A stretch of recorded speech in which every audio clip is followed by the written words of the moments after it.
savez qu'on emploie beaucoup le mot colonisation, mais finalement, notre humanité elle-même a été colonisée, visiblement. En tout cas, c'est ce qui ressort des travaux, des réflexions d'un certain nombre d'auteurs comme Sitchin ou comme Sainty, et de moi-même, quand je parle de la deuxième création, je pense effectivement à une colonisation. Colonisation qui est là, dans le cas de la deuxième création, qui va assez loin, puisque elle conduit à carrément une reprogrammation de l'humanité primordiale, c'est-à-dire originelle, si on peut dire,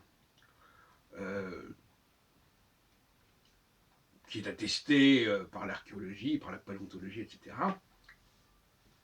et qui va conduire cette reprogrammation à notre humanité, par différentes voies dont j'ai déjà parlé, voilà, etc. Donc, nous sommes décolonisés,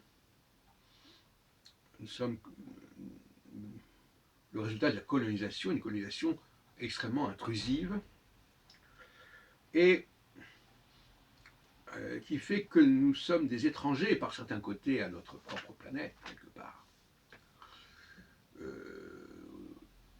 Parce que nous sommes habités aussi par d'autres forces que celles de notre Terre, à commencer d'ailleurs par la question astrologique, qui renvoie à une dépendance qui n'était probablement pas celle des premiers habitants. Parce que, contrairement à ce que disent certains astrologues, je ne pense pas du tout que l'astrologie soit un phénomène naturel. C'est un phénomène, au contraire, tout à fait artificiel.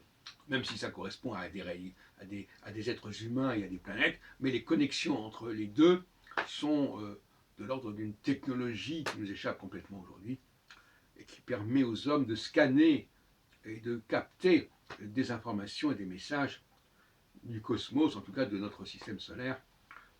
Et ça se fait même à la naissance déjà, selon les travaux de Gauquelin d'ailleurs, où l'enfant capte ce qui se passe dans le cosmos quelque part, capte les positions astrales, et c'est ce qui va déterminer le moment de la naissance. Enfin, bon, on pourrait discuter là-dessus à longueur de temps. Donc, voilà, nous sommes reprogrammés, et il existe peut-être et je dirais comme ça, il existe peut-être parmi nous des êtres qui descendent de cette première humanité, pré-programmés, antérieurs à la programmation, antérieurs à la colonisation. Et cette première humanité, on peut peut-être la trouver justement en Afrique, puisque souvent les gens disent que la préhistoire correspond à l'Afrique. Mais cette préhistoire, c'est réellement une préhistoire, c'est-à-dire c'est une préhistoire qui est antérieure à cette arrivée de ces extraterrestres colonisateurs et programmateurs.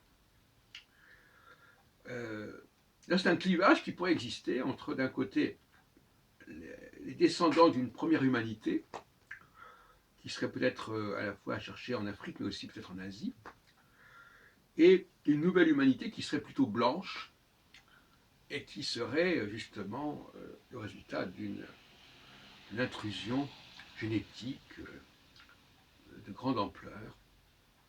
Voilà un peu comment je vois les choses aujourd'hui.